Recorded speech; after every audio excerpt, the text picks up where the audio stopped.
Hi hello నమస్తే. నేను మీ ఎడప వినీత్. ఈరోజు నేను చెప్పబోయే podcast the subtle art of not giving a fuck, A counter intuitive approach to living a good life అనేది American blogger మరియు రచయిత మార్క్ మాన్సన్ రాసిన 2016 non fiction self help book పుస్తకం ఇది. జీవిత పోరాటాలు దానికి అర్థాన్ని ఇస్తాయనే మాన్సన్ నమ్మకాన్ని ఈ పుస్తకం కవర్ చేస్తుంది మరియు సాధారణ స్వయం సహాయక పుస్తకాలు అర్థరహితమైన సానుకూలతను అందిస్తాయని వాదిస్తుంది.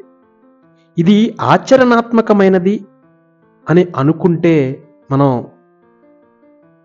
పప్పులో కాదు ఇంకెక్కడైనా కాలేసినట్టే, లేదా ఉపయోగకరంగా ఉంటుంది అనుకున్న తప్పే. మరి ఏంటి యూజ్, ఎందుకు చెబుతున్నారు మీరు అంటారేమో.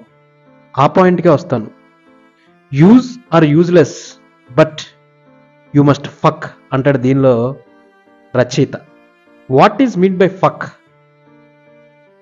If you fuck something, what the fuck will give? అంటే ఇలా ఎన్నో క్వశ్చన్స్ మనకి దీనిలో చెబుతాడు. అంటే సెల్ఫ్ హెల్ప్ హీలింగ్ అంటాను నేను నా భాషలో. నిజంగా చాలా వరకు ఇది చదివిన తర్వాత చాలా తెలుసుకుంటాం. ఎందుకు మనం ఇలా ఆలోచించలేం ఈ రచయిత లాగా అనుకుంటాం.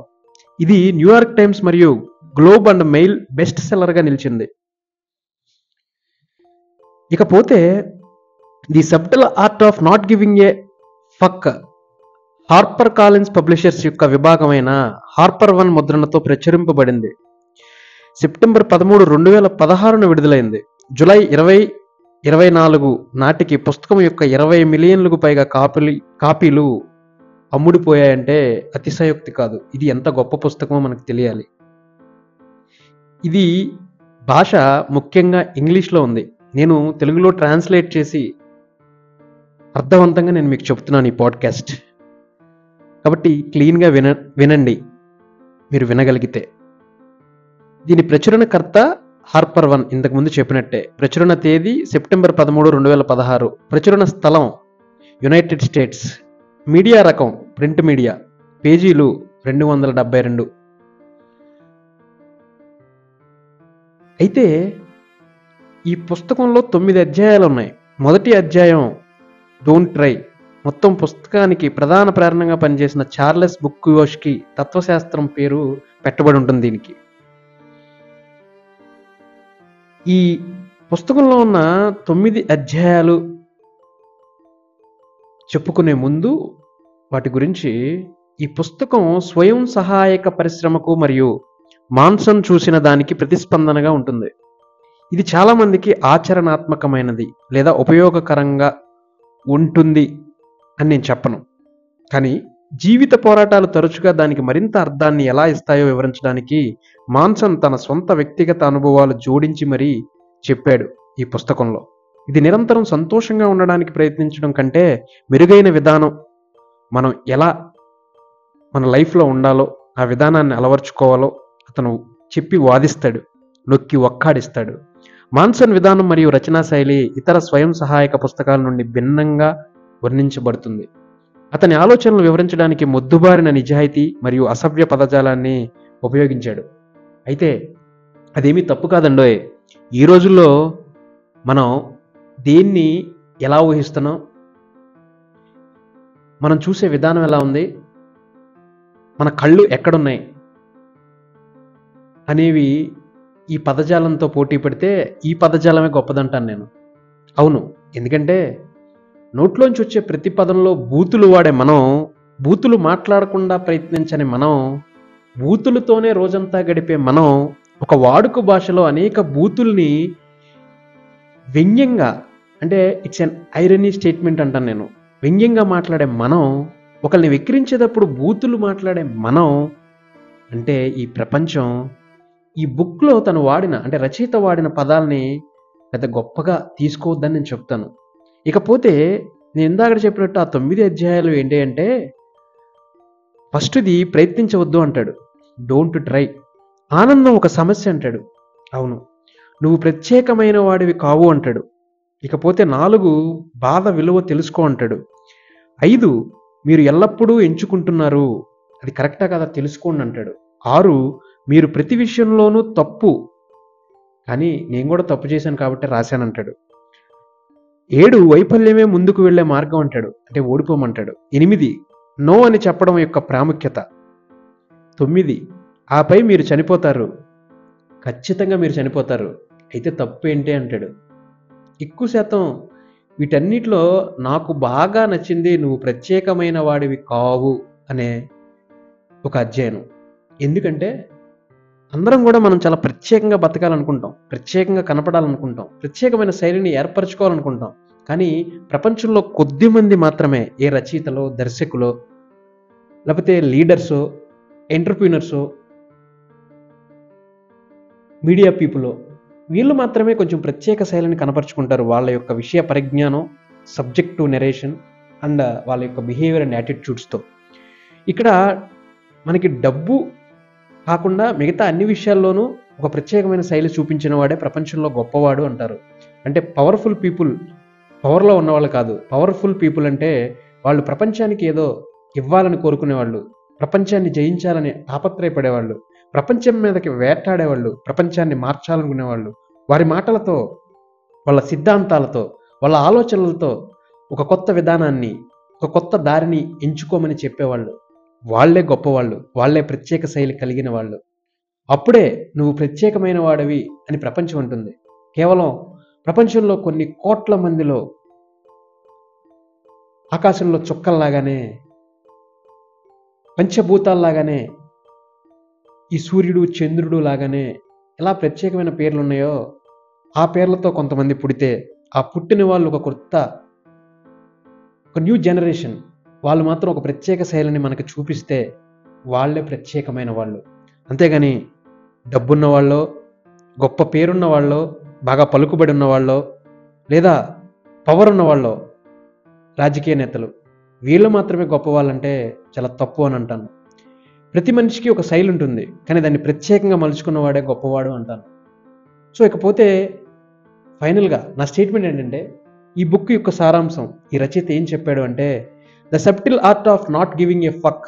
వ్యక్తులు తమకు ముఖ్యమైనవిగా అనిపించే వాటి ద్వారా అర్థాన్ని కనుగొనాలని మరియు వారు నియంత్రించగల విలువలలో మాత్రమే నిమగ్నం అవ్వాలని వాదిస్తుంటాడు. ఒక వ్యక్తి నియంత్రణలో లేని విలువలు అంటే జనాదరణ వంటివి పుస్తకం ప్రకారం చెడు విలువలు. Yes, it's a bad values, బాగా చెప్పాడు ఇక్కడ రచయిత. ఇంకా వ్యక్తులు ఈ నియంత్రించలేని విలువలను వారు మార్చగల సామర్థ్యం ఉన్న విషయాలతో చేంజ్ చేయడానికి ప్రయత్నించాలి, కానీ చేయరు ఎందుకు అని అంటాడు. Yes, it's a question mark. అంటే సమయపాలన వలన, నిజాయితీ లేదు అని అనుకోవడం వలన, లేకపోతే తనే నిజాయితీపరుడు అనుకోవడం వలన, వ్యక్తిగత స్వేచ్ఛ ఏది ఇక్కడ, లేదా తనకు మాత్రమే దయ ఉండడం వలన ఎందుకు చేంజ్ చేయలేకపోతున్నాడు, మార్పును ఎందుకు తీసుకురాలేకపోతున్నాడు ఒక మనిషి అని క్వశ్చన్ చేస్తాడు. ఒకరి పట్టులో లేని జ్ఞానం గురించి, ముఖ్యంగా వారసత్వాన్ని వదిలివేయడానికి ప్రయత్నించే సందర్భంలో నిశ్చయతను ప్రకటించకుండా మాన్సన్ అనే రచయిత మరింత మనకి హెచ్చరిస్తాడు ఈ పుస్తకంలో.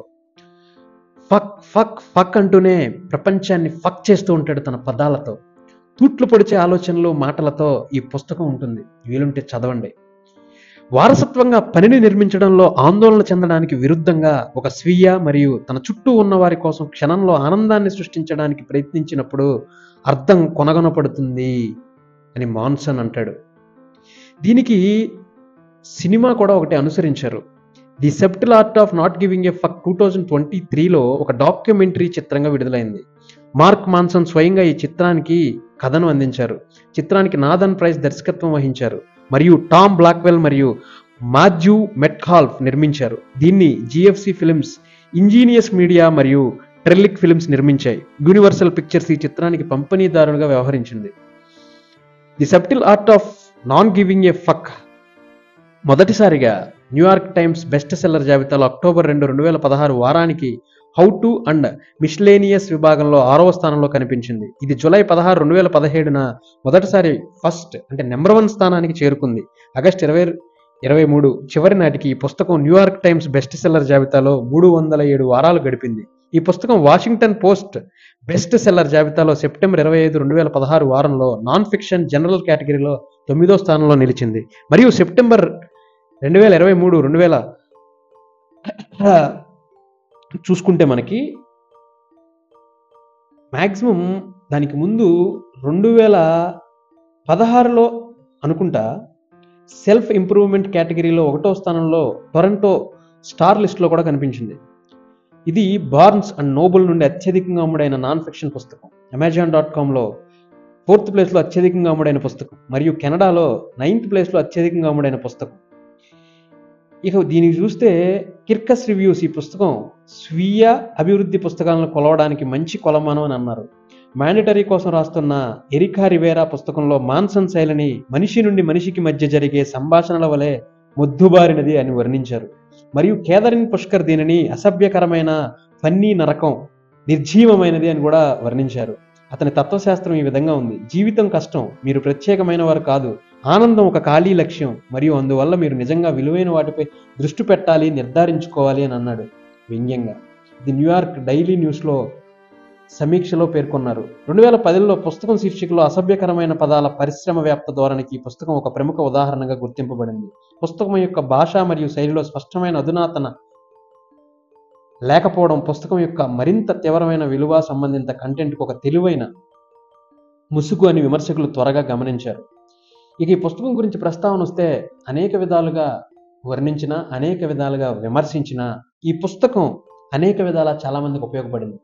ఏ అక్షరమైనా, సాహిత్యమైనా, పోయిట్రీ అయినా, పుస్తకాలైనా, ఆర్టికల్స్ అయినా ఏవైనా సరే చదవడానికి ఉపయోగపడి మన మనసుని, మన మైండ్ సెట్ని, మన యొక్క పదాల వివరణని, పద సంబంధాన్ని, భాషని మారిస్తే వాటి యొక్క గొప్పతనం అంతర్లీనంగా మనకి తెలిస్తే మాత్రం అది గొప్ప పుస్తకమే అని అంటాను. అవార్డులు రివార్డులు వస్తాయి పోతాయి, కానీ పుస్తకం, రచన, అక్షరం శాశ్వతం అనేది నా యొక్క ఫీలింగ్. చదవడానికి ట్రై చేయడం, చదివిన తర్వాత తెలుసుకోవడం, చదవాలి అనిపించడం, ఇదే చేంజ్. ఇదే ఈ ఫక్కింగ్ పుస్తకంలో మాన్సన్ రాశాడు. కాబట్టి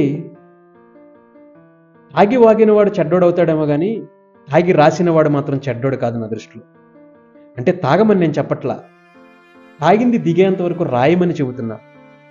ఇది నా యొక్క ఫీలింగ్ ఈ బుక్ పట్ల. ఇది ఈరోజు పాడ్కాస్ట్. మరిన్ని పాడ్కాస్ట్ల కోసం మన యొక్క పాడ్కాస్ట్ ఛానల్ని లైక్, షేర్ మరియు సబ్స్క్రైబ్ చేయండి. జై భారత్. Thank you.